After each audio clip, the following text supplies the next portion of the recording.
আবারও গণমাধ্যমের প্রশ্ন এড়িয়ে গেলেন তামিম ইকবাল। অ্যাডহক কমিটির সভায় স্ট্যান্ডিং কমিটির দায়িত্ব বন্টন, বিদ্যুৎ সাশ্রয়ে নিউজিল্যান্ড সিরিজের সময়ে পরিবর্তন।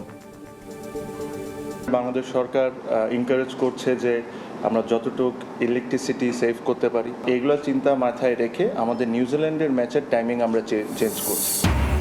ঘরোয়া ক্রিকেটে নারী ও পুরুষ ক্রিকেটারদের বেতন বাড়ানোর ঘোষণা বিসিবির। ক্লাবগুলোর সঙ্গে আলোচনা করে দ্রুততম সময়ে দলবদল ও লিগ শুরুর আশা। তামিমের বিসিবি নিয়ে সংসদে উত্তাপ, বোর্ডকে বাবার দোয়া কমিটি বলে সমালোচনা হাসনাত আব্দুল্লাহর। নিয়ম মেনেই সব হয়েছে বললেন স্বরাষ্ট্রমন্ত্রী সালাউদ্দিন আহমদ। আমরা এখানে কোনো বাপের দোয়া মায়ের দোয়া করি না। এখন এতদিন পর্যন্ত শুনতাম মায়ের দোয়া পরিবহন আছে, আজকে মাননীয় সদস্যের কল্যাণে দেখলাম বাপের দোয়া কমিটি আছে। গভীর রাতে আসিফ মাহমুদের পিএসের উপস্থিতিতে বুলবুলের পক্ষে ভোটকাস্ট। অভিযোগ কাউন্সিলরের তোয়াক্কা করেননি নিয়মের। বিভিন্ন ফেডারেশনেও বসান পছন্দের লোক। এবং ইউসিএল এর হাই ভোল্টেজ কোয়ার্টার ফাইনালে রাতে ডিফেন্ডিং চ্যাম্পিয়ন পিএসজির প্রতিপক্ষ লিভারপুল। অলস স্প্যানিশ দ্বৈরথে মুখোমুখি হবে বার্সেলোনা ও অ্যাথলেটিকো মাদ্রিদ।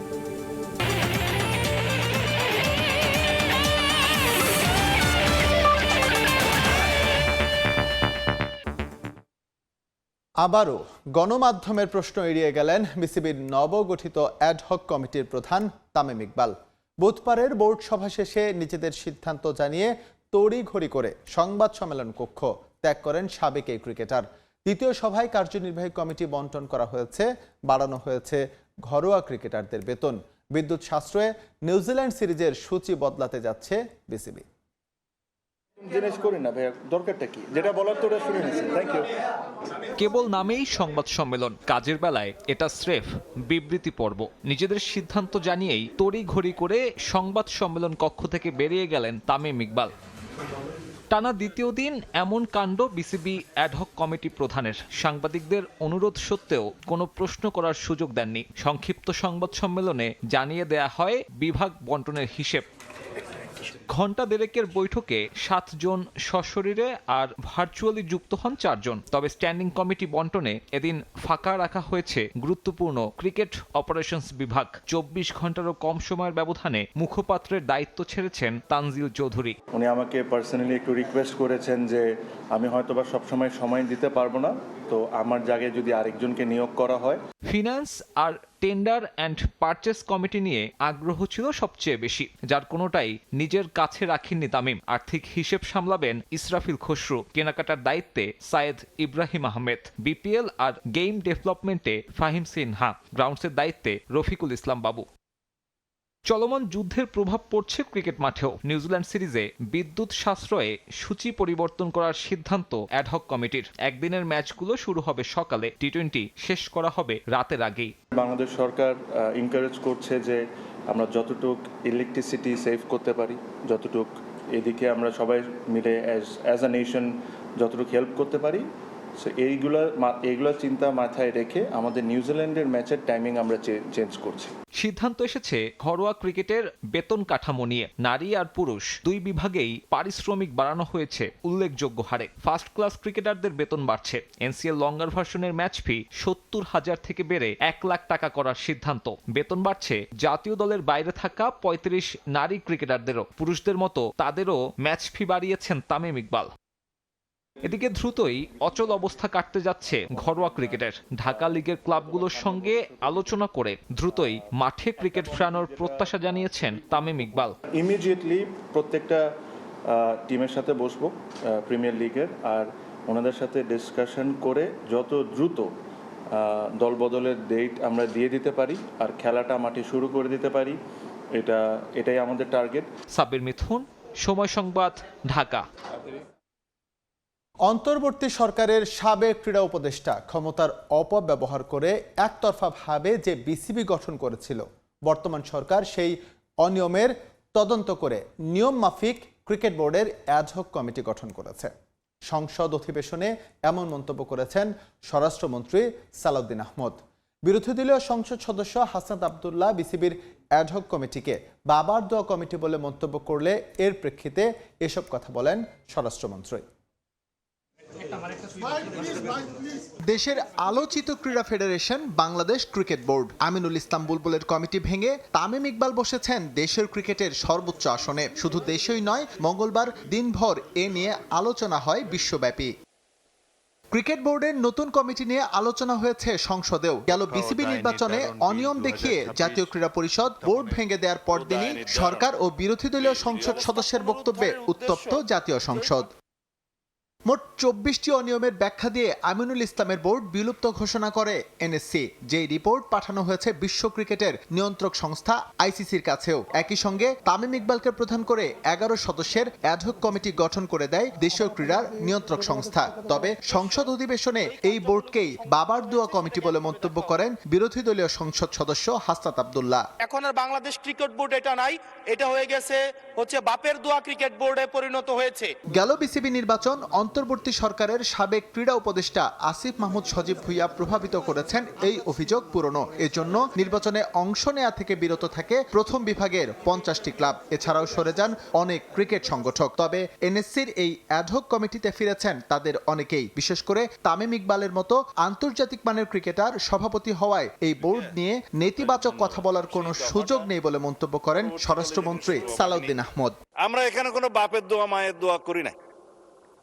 এখন এতদিন পর্যন্ত শুনতাম মায়ের দোয়া পরিবহন আছে, আজকে মাননীয় সদস্যের কল্যাণে দেখলাম বাপের দোয়া কমিটিও আছে। বাংলাদেশ ক্রিকেট কন্ট্রোল বোর্ডের ইন্টারিম গভর্নমেন্টের সময় তৎকালীন ক্রীড়া উপদেষ্টা ক্ষমতার প্রয়োগ করে সারা বাংলাদেশে জেলা কমিটিগুলোকে প্রভাবিত করে সেভাবে বাংলাদেশে যেগুলো রেজিস্টার্ড ক্লাব ছিল তাদের তাদেরকে প্রভাবিত করে সরকারি ক্ষমতার প্রয়োগ করে এবং হাইকোর্টে যে রিটটা দাখিল করা হয়েছিল সেটা হার্ড না করে পেন্ডিং রেখে তার প্রেক্ষিতে বর্তমান গণতান্ত্রিক সরকার মাননীয় ক্রীড়ামন্ত্রীর নেতৃত্বে তিনি একটা ইনকোয়ারি বোর্ড করে দিলেন কি কি অনিয়ম হয়েছে না হয়েছে ফাইন্ড আউট করার জন্য। সেই তদন্ত কমিটি রিপোর্ট প্রদান করার পরে তারা ডিক্লেয়ার করলো এখানে যথেষ্ট অনিয়ম হয়েছে, তারপরে সেটা ডিজলভ হয়েছে। ডিজলভ হওয়ার একটা ক্রিকেট কন্ট্রোল বোর্ড হয়েছে। আগামী 3 মাসের মধ্যে একটি গ্রহণযোগ্য নির্বাচন আয়োজন করাই হবে বিসিবির বর্তমান কমিটির প্রধান দায়িত্ব।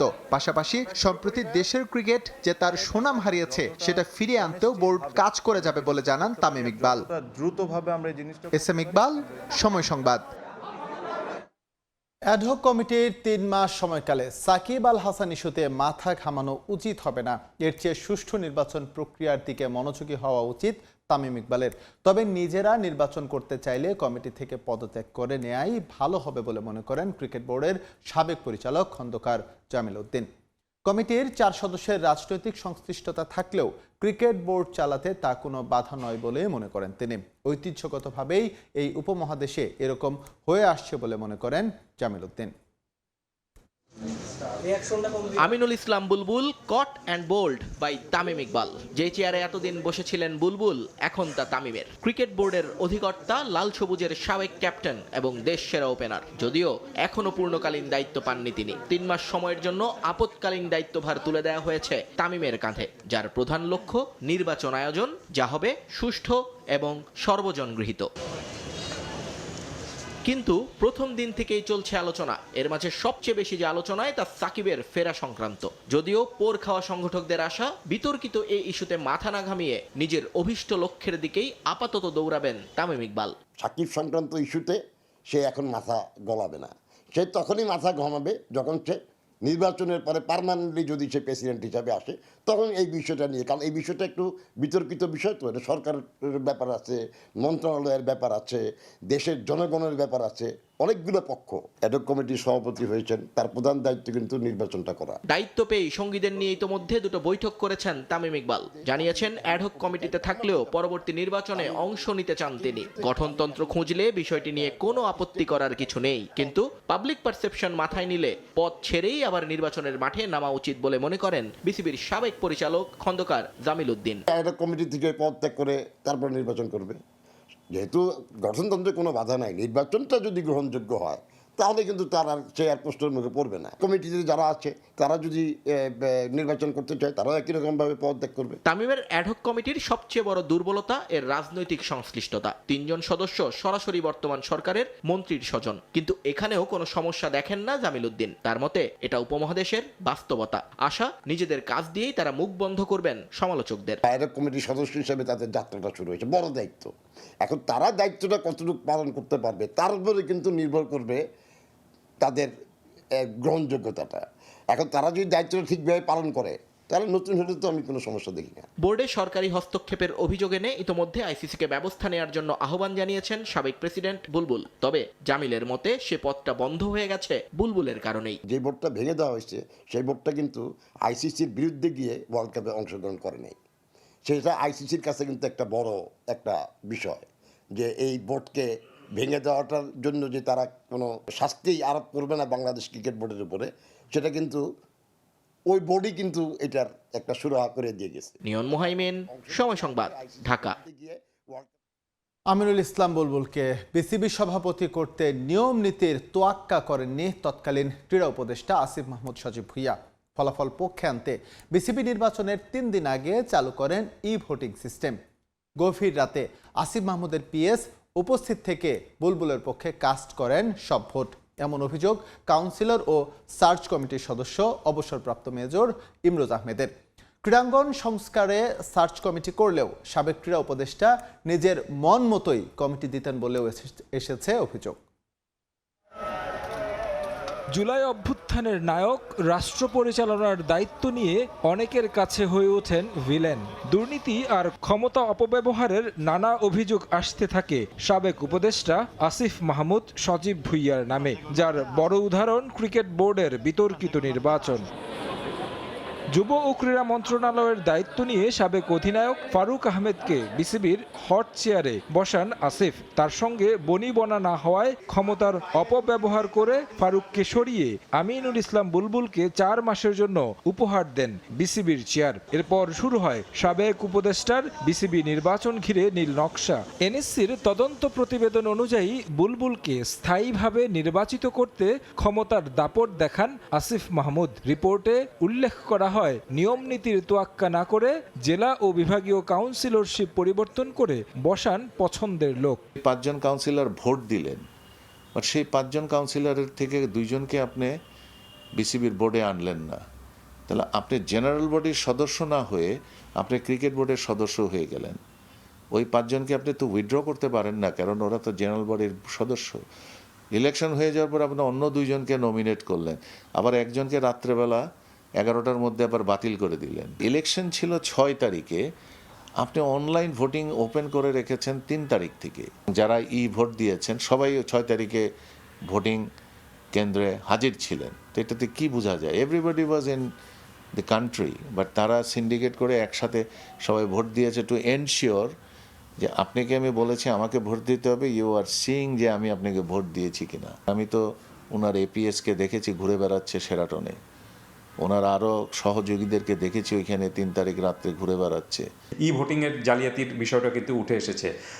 তো যেহেতু তিনি সেই সময় ক্রীড়া মন্ত্রণালয়ের বা ক্রীড়া প্রশাসনের সর্বোচ্চ অভিভাবক ছিলেন এবং এই নির্বাচনের সঙ্গে তিনিও কিন্তু ওতপ্রোতভাবে জড়িত ছিলেন। বিতর্কিত নির্বাচনে বঞ্চিত হয়েছেন অনেক প্রকৃত সংগঠক। ক্লাব সংগঠকরা অনাস্থা প্রকাশ করে বোর্ডের উপর, যার প্রভাব পড়ে মাঠের ক্রিকেটেও, যার দায় সাবেক ক্রীড়া উপদেষ্টার বলেই মন্তব্য বিশ্লেষকদের। ওই মন্ত্রিত্বর অবস্থা থেকে যদি আপনি অনেক দম্ভ এবং অনেক গরিমা নিয়ে মনে করেন আপনি যা করছেন সবই সঠিক করছেন, তেমনটা হলে আসলে এমনই পরিস্থিতির উদ্ভব হবে। দেশের ক্রীড়া ফেডারেশনগুলোর দুর্নীতি আর রাজনীতির প্রভাব মুক্ত করতে দায়িত্ব নিয়ে সার্চ কমিটি গঠন করেন আসিফ মাহমুদ। কমিটির পরামর্শ না শুনে ফেডারেশনগুলোতে বসান নিজের পছন্দ মতো লোক। আমার দেওয়া কমিটির অর্ধেক লোককে ফেলে দিয়ে আপনার কমিটির লোকজনদেরকে ঢুকিয়ে দিলেন, তাহলে তো এখানে, এবং সবচেয়ে মজার বিষয়টা হলো যে সিগনেচার কিন্তু নিচে আমাকেই করতে হচ্ছে। তারা ইউজ করেছে, বাট তারা তাদের বইতে কাজ করেছে, কারণ প্রজ্ঞাপন তো আমি জারি করি নাই, প্রজ্ঞাপনগুলো তারা করেছেন। সমন্বয়কদের বিসিবিতে চাকরি দিতে উপদেষ্টা নিজে এবং তার পিএস চাপ প্রয়োগ করতেন বলেও দাবি করেন সার্চ কমিটির এই সদস্য। ছেলে মানুষের মতনই অনেকগুলা কাজ করেছে। তারেক হাসান শিমুল, সময় সংবাদ, ঢাকা। এদিকে বিসিবির অ্যাডহক কমিটির সভাপতি নির্বাচিত হওয়ায় তামিম ইকবালকে শুভেচ্ছা জানিয়েছেন ভারতীয় ক্রিকেট বোর্ডের সহ সভাপতি রাজীব শুক্লা। নির্বাচনে অনিয়মের অভিযোগ প্রমাণ হওয়ায় ভেঙে দেওয়া হয় আমিনুল ইসলাম বুলবুলের পরিচালনা পর্ষদ।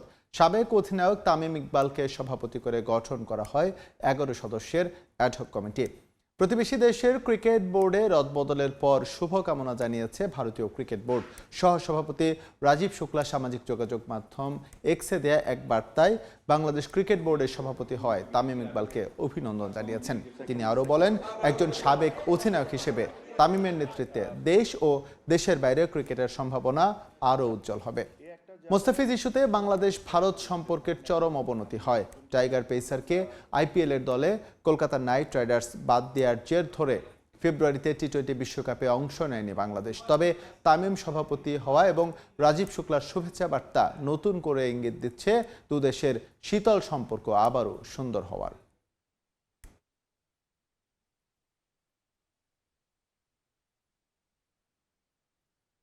এবার চ্যাম্পিয়ন্স লিগ প্রসঙ্গ। চ্যাম্পিয়ন্স লিগের হাই ভোল্টেজ কোয়ার্টার ফাইনালের প্রথম লেগে মুখোমুখি হচ্ছে ডিফেন্ডিং চ্যাম্পিয়ন পিএসজি ও English club Liverpool. Parc des প্রিন্সেসে ম্যাচ শুরু আজ রাত 1টায়। একই সময়ে অন্য ম্যাচে অল স্প্যানিশ লড়াইয়ে মুখোমুখি হবে বার্সেলোনা ও অ্যাথলেটিকো মাদ্রিদ। চ্যাম্পিয়ন্স লিগের হাই ভোল্টেজ কোয়ার্টার ফাইনালের আগে দুই মেরুতে অবস্থান দুই প্রতিপক্ষ পিএসজি ও লিভারপুলের।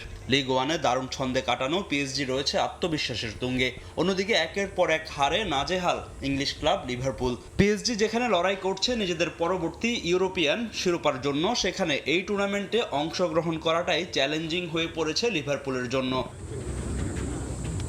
তবে এসব চিন্তা আপাতত বাদ দিয়ে অলরেডরা ছন্দে ফিরতে চায় চ্যাম্পিয়ন্স লিগে। লিগের পর কারাবাও কাপের সঙ্গে এফএ কাপও হাতছাড়া হয়েছে অলরেডদের। তাই ইউরোপ শ্রেষ্ঠত্বের লড়াইয়ে নিজেদের সেরাটা দিতে চায় আর্নে স্লটের দল। যদিও দলের টানা 2 হারে দুশ্চিন্তা যেন কাটছেই না লিভারপুল কোচের। আমরা প্যারিসে জয়ের জন্য এসেছি, যদিও দলে ইনজুরি সমস্যা বেড়েই চলছে। ইজাক আমাদের সঙ্গে এলেও সে শুরুর একাদশে নামছে না। অ্যালিসন ও দলের সঙ্গে নেই। তবে আমি কোনো অজুহাত দিতে চাই না, আমাদের লক্ষ্য জয় নিয়ে ফেরা। দেওয়ালে পিঠ থেকে যাওয়ায় পিএসজির বিপক্ষে পূর্ণ শক্তির দল নিয়ে মাঠে নামবে লিভারপুল। প্রতিপক্ষের মাঠে জয় তুলে নিয়ে সেমির পথে এক ধাপ এগিয়ে যেতে চাইবে অলরেডরা। যদিও চোটের কারণে মূল গোলরক্ষক অ্যালিসন বেকারকে পাচ্ছে না লিভারপুল কোচ, সেই সঙ্গে থাকছেন না আলেকজান্ডার ইজাক। এদিকে নিজেদের মাঠে বড় ব্যবধানের জয় তুলে নিয়ে এগিয়ে যেতে চায় পিএসজি। দারুণ ছন্দে আছে ক্লাবটির ফুটবলাররা। বর্তমান ফর্ম বিবেচনায় এগিয়ে থাকলেও নিজেদের ফেভারিট মানতে নারাজ পিএসজি কোচ লুই এনরিকে। নিজেদের মাঠে তাই বেশ সতর্ক এই স্প্যানিয়ার্ড। এখানে 2 ম্যাচের খেলা, যে কোনো কিছুই ঘটতে পারে। ম্যাচে কেউই ফেভারিট না। আমরা সবাই জানি লিভারপুল কেমন দল, যে কোনো সময় তারা ম্যাচের ফলাফল নিজেদের করে নিতে পারে। আমাদের সতর্ক থাকতে হবে। ম্যাচের আগে সুখবর পেয়েছে পিএসজি। চোট কাটিয়ে ফিরেছে দলটির একাধিক ফুটবলার। মার্কিউনেস, বিতিনহা, ওয়াও নেভেসরা ফেরায় স্বস্তি ফিরেছে পিএসজির ডাগআউটে। এদিকে লা লিগার রেশ কাটতে না কাটতে আবারও চ্যাম্পিয়ন্স লিগে মুখোমুখি হচ্ছে দুই স্প্যানিশ ক্লাব বার্সেলোনা ও অ্যাথলেটিকো মাদ্রিদ। লা লিগার শিরোপার রেসে এগিয়ে থাকা বার্সা চ্যাম্পিয়ন্স লিগের শিরোপাও জিততে চায়। যদিও চ্যাম্পিয়ন্স লিগে অ্যাথলেটিকো মাদ্রিদের বিপক্ষে পরিসংখ্যান খুব একটা স্বস্তি দিচ্ছে না বার্সাকে। মাদ্রিদের ক্লাবটির বিপক্ষে শেষ 4 দেখায় মাত্র 1টিতে জিতেছে তারা। যদিও বার্সার বর্তমান ফর্ম বলছে ভিন্ন কথা। শেষ 9 ম্যাচে অপরাজিত হ্যান্সি ফ্লিকের দল ম্যাচের আগে নিজের মূল অস্ত্র লামিন ইয়ামালকে প্রশংসায় ভাসিয়েছেন ফ্লিক। নিজেদের স্বাভাবিক খেলা খেলেই অ্যাথলেটিকোর বিপক্ষে জয় তুলে নিতে চান বার্সা কোচ। ইয়ামাল দারুণ ছন্দে আছে। সে দারুণ খেলোয়াড়, যে কোনো ম্যাচ এক হাতেই ঘুরিয়ে দিতে পারে। আমরা আমাদের স্বাভাবিক খেলাটাই খেলবো এবং আমাদের বিশ্বাস আমরা জয় নিয়েই ফিরবো। অন্যদিকে লা লিগায় হারের প্রতিশোধ নিতে মরিয়া অ্যাথলেটিকো মাদ্রিদ সব প্রতিযোগিতা মিলিয়ে শেষ 3 ম্যাচের হারে অনেকটাই চাপে আছে দলটি। বার্সেলোনাকে হারিয়ে সেই চাপ কমাতে চায় Rojiblancos coach Diego Simeone. Fahim Islam, Somoy Sangbad. Santiago Bernabeu থেকে জয় নিয়ে ফিরল বায়ার্ন মিউনিখ। চ্যাম্পিয়ন্স লিগের কোয়ার্টার ফাইনালের প্রথম লেগে রিয়াল মাদ্রিদকে 2-1 গোলে হারিয়েছে জার্মান চ্যাম্পিয়নরা। অবশেষে রিয়াল মাদ্রিদের দুর্গ ভাঙল বায়ার্ন মিউনিখ। জার্মান ক্লাবের বিপক্ষে 9 ম্যাচ অপরাজিত থাকার রেকর্ড নিজেদের মাঠে হারালো আলভারো আরবেলোয়ার রিয়াল। সান্তিয়াগো বার্নাবুতে কোয়ার্টার ফাইনালের প্রথম লেগে হেরে ব্যাকফুটে চ্যাম্পিয়ন্স লিগের রাজারা। নিজেদের মাঠে ম্যাচের শুরু থেকেই এদিন গোল মিসের মহড়া দিতে থাকে মাদ্রিদের ফরওয়ার্ডরা। সেই সুযোগে প্রতি আক্রমণ করে বায়ার্ন মিউনিখ। ম্যাচের 5 ও 9 মিনিটে দারুণ দুটি সুযোগ পেয়ে কাজে লাগাতে পারেনি বাভারিয়ানরা। সেই চাপ কাটিয়ে মাদ্রিদ আক্রমণ করলেও ভিনি এমবাপেদের একাই রুখে দেন বায়ার্ন গোলরক্ষক ম্যানুয়েল নয়ার। 41 মিনিটে ম্যাচের ডেডলক ভাঙেন কলম্বিয়ান ফরওয়ার্ড লুইস দিয়াজ। গানাব্রির বাড়ানো বলে রিয়াল ডি বক্সে আনমার্ক থাকা এই ফরওয়ার্ড দারুণ এক ফিনিশিংয়ে বাভারিয়ানদের লিড এনে দেন। পিছিয়ে পড়ে ম্যাচে ফেরার চেষ্টা চালায় রিয়াল, তবে প্রথমার্ধে বহু চেষ্টা করেও ম্যাচে ফিরতে পারেনি তারা। বিরতি থেকে ফিরে কিছু বুঝে ওঠার আগে আবারও গোল হজম করে বসে রিয়াল মাদ্রিদ। এবার ব্যবধান 2-0 করেন জার্মান ক্লাবটির English striker Harry Kane. Michael অলিসের অ্যাসিস্টে দলকে লিড এনে দেন তিনি। 2 গোলে পিছিয়ে পড়ে খুব একটা সুবিধা করতে পারছিল না মাদ্রিদ। 61 মিনিটে বায়ার্ন ডিফেন্ডার উপামেকানোর ভুলে নয়ারকে একা পেয়ে যান ভিনিসিয়াস জুনিয়র। সেখান থেকেও গোল করতে না পারায় হতাশা বাড়ে সান্তিয়াগো বার্নাবুতে।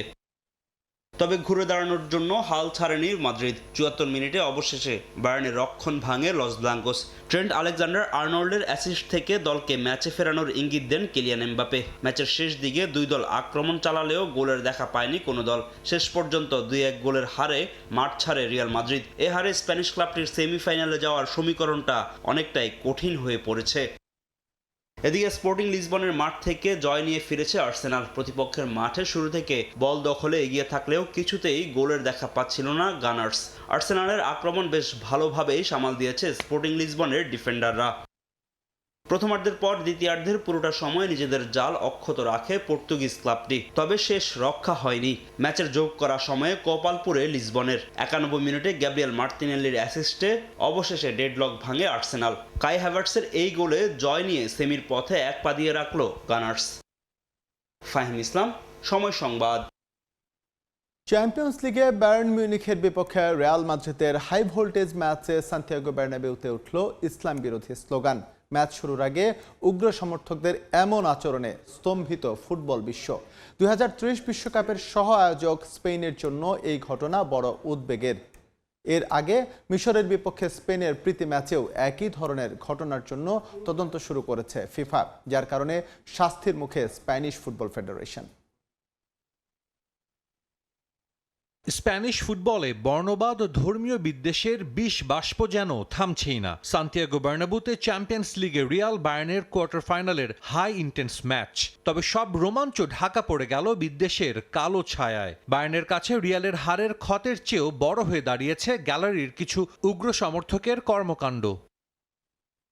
ফরাসি সংবাদ মাধ্যম ফুট মার্কাতোর খবর, ম্যাচ শুরুর আগে রিয়ালের কিছু সমর্থক ইসলাম বিদ্বেষী স্লোগান দেন, যে লাফাবে না সেই মুসলিম। কদিন আগে মিশরের বিপক্ষে স্পেনের প্রীতি ম্যাচেও একই ধরনের স্লোগান দেয় কিছু স্প্যানিশ সমর্থক। সেই রেশ না কাটতেই এবার সান্তিয়াগো বার্নাবুতে রিয়াল মাদ্রিদ সমর্থকদের এমন আচরণে শুরু হয়েছে সমালোচনা।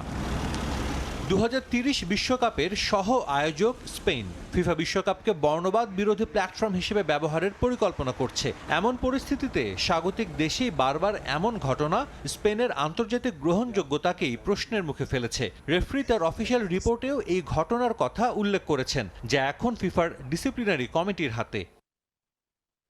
স্প্যানিশ গণমাধ্যমগুলো সতর্ক করে বলছে, পরিস্থিতির উন্নতি না হলে চড়া মাশুল গুনতে হতে পারে স্পেনকে। শুধু জরিমানা নয়, বড় শাস্তির মুখে পড়তে পারে রিয়াল মাদ্রিদ এবং স্প্যানিশ ফুটবল ফেডারেশন। ফুটবলকে বলা হয় ঐক্যের খেলা, কিন্তু স্পেনে সম্প্রতি উগ্রপন্থা ও জেনোফোবিয়া যে গভীর শেকড় গড়েছে, এ ঘটনাই তার সবশেষ প্রমাণ। বর্ণবাদের বিরুদ্ধে জিরো টলারেন্স নীতির কথা বললেও বাস্তবে স্প্যানিশ ফুটবলে এর প্রতিফলন দেখা যাচ্ছে না। গেল 2 মৌসুমে অন্তত 10টি আলাদা ঘটনায় বর্ণবাদী আচরণের শিকার হন রিয়ালের ব্রাজিলিয়ান তারকা ভিনিসিয়াস জুনিয়র। গেল সপ্তাহে ইসলাম বিদ্বেষী মন্তব্য নিয়ে মুখ খোলেন লামিন ইয়ামাল। এছাড়া এর আগে কিলিয়ান এমবাপে এবং আনসু ফাতিও বিভিন্ন সময় গ্যালারি থেকে বিদ্বেষমূলক স্লোগানের মুখোমুখি হয়েছেন। এদিকে স্পেন ও মিশরের আন্তর্জাতিক প্রীতি ম্যাচে কিছু দর্শকের ইসলাম বিদ্বেষী স্লোগানের প্রেক্ষিতে স্প্যানিশ ফুটবল ফেডারেশনের বিরুদ্ধে আনুষ্ঠানিক শৃঙ্খলা ভঙ্গ ও তদন্তের প্রক্রিয়া শুরু করেছে ফিফা। স্পেনের পুলিশও জড়িতদের শনাক্তে তদন্ত শুরু করেছে। ফিফার তদন্তে প্রমাণিত হলে বড় অঙ্কের জরিমানা কিংবা গ্যালারিতে দর্শক উপস্থিতির ওপর নিষেধাজ্ঞার মতো শাস্তির মুখে পড়তে হতে পারে স্প্যানিশ ফুটবল ফেডারেশনকে। সাজিদ মুস্তাহিদ, সময় সংবাদ। ইতালির বিশ্বকাপ স্বপ্ন চুরি করেছে 14 বছরের এক কিশোর। হ্যাঁ, এমনই অদ্ভুতুড়ে খবরে সয়লাব বসনিয়া অ্যান্ড হার্জেগোভিনার সংবাদ মাধ্যমগুলো, আর তাতে রীতিমতো তারকায় পরিণত হয়েছেন ওই বলবয়। ইতালির বিশ্বকাপ খেলার স্বপ্ন চুরি করে নিল 14 বছরের এক কিশোর। অবাক করার মতো শোনালেও বাস্তবতা এটাই।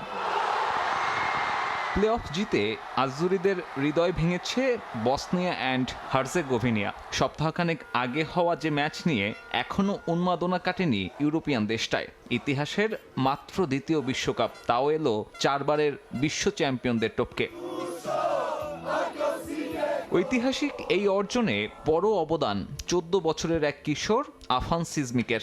বল বয়ের দায়িত্বে থাকায় ওই ম্যাচে টাই ব্রেকারের সময় ছিলেন ঠিক গোল পোস্টের পেছনেই, আর সেখানেই বাজিমাত চুরি করে ফেলেন ইতালির বিশ্বকাপে ওঠার নথি। টাইব্রেকারে একটা নোট নিয়ে আসেন ইতালি গোলরক্ষক দোনারুমা।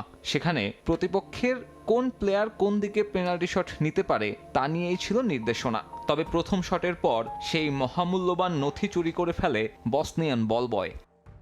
দেখলাম তোয়ালের নিচে কিছু একটা আছে, আর তখনই বুঝলাম এটা কি। এরপরে সেটা আমি নিয়ে লুকিয়ে ফেলি। এটাতে আমাদের খেলোয়াড়দের ব্যাপারে সবকিছুর নির্দেশনা দেয়া ছিল, আর এটা ছাড়া দোনারুম্মা কেবল অনুমান করতে পারবে। আমি নোট নিয়ে যাবার পর 5টার 5টাতে দোনারুম্মা ব্যর্থ হয়। টাইব্রেকারে প্রথম শটের পরেই দোনারুমা বুঝতে পারেন সর্বনাশ হয়ে গেছে। এরপর বসনিয়ান গোলরক্ষকের সঙ্গে বিবাদেও জড়িয়েছেন, নষ্ট করে ফেলেন প্রতিপক্ষের হাতে থাকা নোটটাও। তবে বসনিয়ার টিম ম্যানেজমেন্টের কাছে ওই নোটের বাড়তি কপি ছিল। টাইব্রেকারে সবগুলো শটেই নিজের বাঁ দিকে ঝাঁপিয়ে পড়েন দোনারুম্মা। ব্যর্থ হয়েছেন প্রতিবার। অন্যদিকে সতীর্থদের লক্ষ্যভ্রষ্ট শটে বিদায় ঘণ্টা বাজে আজুরিদের। ওই ম্যাচ শেষে বাসায় ফিরে নিজের বাবাকে এ বিষয়ে জানান আফান। এরপর তার বিষয়ে খোঁজ লাগায় বসনিয়ার শীর্ষস্থানীয় টিভি চ্যানেল। সেখান থেকেই বিখ্যাত এই বলবয়। বসনিয়ানরা দাবি তুলছে আফানকে নিয়ে যেতে হবে দলের সঙ্গে বিশ্বকাপের মঞ্চে। সাব্বির মিথুন, সময় সংবাদ। ফুটবল বিশ্বে শ্রেষ্ঠত্বের লড়াইটা চিরকালই অমীমাংসিত। পেলে ম্যারাডোনার যুগ পেরিয়ে সেই বিতর্কে এখন এসে থমকে আছে দুই মহাতারকা লিওনেল মেসি এবং ক্রিস্টিয়ানো রোনালদোর মাঝে। সম্প্রতি এই বিতর্কে নতুন মাত্রা যোগ করেছেন ইতালিয়ান কিংবদন্তি দিনো বাজিও। তার মতে আজকের যুগের ফুটবল যদি ম্যারাডোনার সময় হতো, তবে গোলের সংখ্যা হতো অগণিত। ফুটবল যদি হয় একটা কবিতা, তবে দিয়েগো আর্মান্ডো ম্যারাডোনা সেই কবিতার সবচেয়ে করুণ কিন্তু সাহসী উপাখ্যান। বল পায়ে যখন তিনি ছুটতেন, প্রতিপক্ষের রক্ষণভাগ তাকে থামানোর উপায় জানত না। তাই উপায় ছিল একটাই, তাকে আঘাত করা, রক্তাক্ত করা। ইতিহাসের সেই সময়কার চাক্ষুষ সাক্ষী ইতালিয়ান তারকা দিনো বাজিও। 94-এর রানার আপ এই ফুটবলার স্প্যানিশ সংবাদ মাধ্যম AS-কে দেয়া এক সাক্ষাৎকারে তুলে ধরেছেন এই রূঢ় সত্য। তার মতে আজকের ফুটবল অনেক বেশি সুশৃঙ্খল, আধুনিক এবং সুরক্ষিত, কিন্তু 80-র দশকে ফুটবল ছিল এক রণক্ষেত্র। আজকের দিনে শরীর স্পর্শ করার আগেই ফাউলের বাঁশি বাজে। মেসি রোনালদোদের আলাদা করে সুরক্ষা দেন রেফারিরা। তাদেরকে ফাউল করলে কার্ড খেতে হয় প্রতিপক্ষকে। কিন্তু নেপোলিতে থাকার সময় ম্যারাডোনাকে যেভাবে মারা হতো তা কল্পনাও করা যায় না। আধুনিক সময়ে খেললে মারাদোনা প্রতি মৌসুমে 1000 গোল করতেন। লিওনেল মেসি এই যুগের ফুটবলের রাজপুত্র। আধুনিক প্রযুক্তির ছোঁয়ায় ফিজিক্যাল ফিটনেস আর উন্নত রেফারিং এর সুরক্ষা পান আজকের তারকারা। বাজিও বলছেন মেসিও অসামান্য, কিন্তু 80-র দশকের সেই কসাই ডিফেন্ডারদের সামনে পড়লে এই পারফরমেন্স থাকতো না আর্জেন্টাইন তারকার। বাজিওর ভাষায় মেসি সেই যুগেও হয়তো কিংবদন্তি হতেন, কিন্তু প্রতিপক্ষের আঘাতে ক্ষতবিক্ষত হয়ে যেতেন পুরোপুরি। ম্যারাডোনা আজ নেই, তবে রয়ে গেছে তার সেই লড়াকু সত্তা। যেখানে প্রতিপক্ষের বুট আসত গোড়ালি লক্ষ্য করে, বলের মায়া না করে তারা আঘাত করত শিল্পীর পায়ে। সেই প্রতিকূলতা জয় করেই দিয়েগো হয়ে উঠেছিলেন মেক্সিকো বিশ্বকাপের মহানায়ক। মেসির সঙ্গে ম্যারাডোনার এই তুলনা হয়তো চলবে অনাদিকাল। একজনের ঝুলিতে 8টা ব্যালন ডিওর আর বিশ্বকাপ, অন্যজনের হাতে শুধুই একটা বিশ্বকাপ। অথচ একটা আস্ত দেশের ফুটবল ইতিহাস আবর্তিত হয় সেই এক বিশ্বকাপ শিরোপা জয়ীর হাত ধরে। বাজিওর কাছে তাই ম্যারাডোনা শুধু একজন ফুটবলার নন, তিনি গড অফ ফুটবল, বিশ্ব ফুটবলের ঈশ্বর। যুগ বদলায়, রেফারিং এর নিয়ম পাল্টায়, কিন্তু কিছু নাম সময়ের সীমানা ছাড়িয়ে অমর হয়ে থাকে।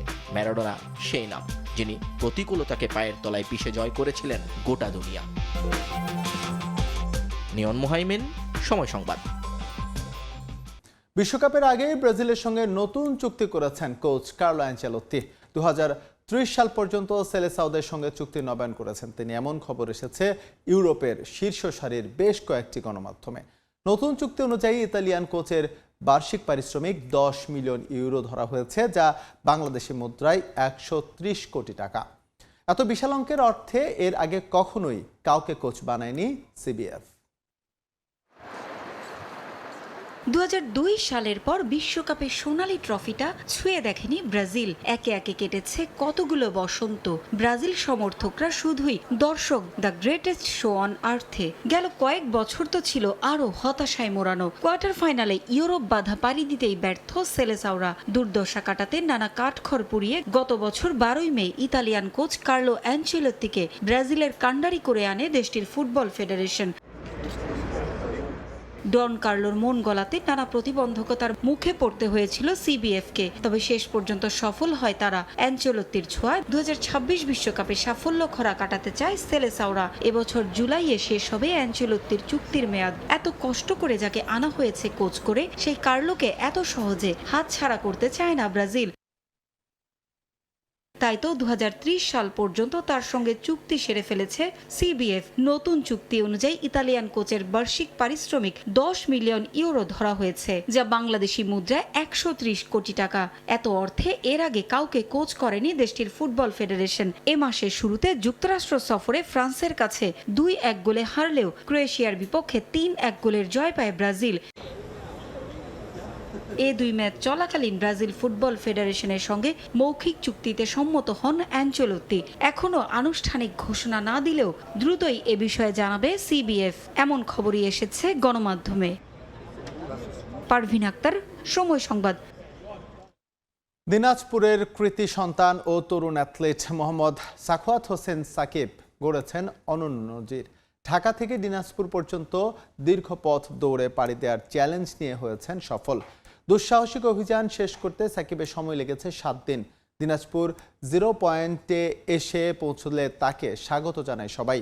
গোলাম নবী দুলালের তথ্য ও মনজিদ আলম শিমুলের ছবি নিয়ে ডেস্ক রিপোর্ট।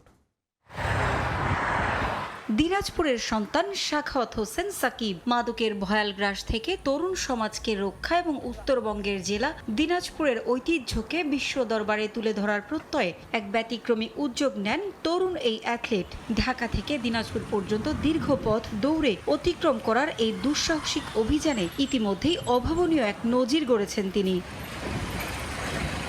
গত 2 এপ্রিল রাজধানীর 0 পয়েন্ট থেকে শুরু হয় সাকিবের বিশেষ দৌড়। দিনাজপুর জেলার সন্তান ও ক্রীড়াবিদ সাখাওয়াত হোসেন সাকিবের দীর্ঘ পথযাত্রায় সঙ্গী ছিলেন তার বন্ধু সাইক্লিস্ট রাব্বি। নির্ধারিত পরিকল্পনা অনুযায়ী 8 এপ্রিল পৌঁছান দিনাজপুরের 0 পয়েন্টে। এই দীর্ঘ যাত্রাপথে তিনি কেবল দৌড়েই ক্ষান্ত হননি, বরং জলপথের নানা বাধাও জয় করেছেন বীরত্বের সাথে।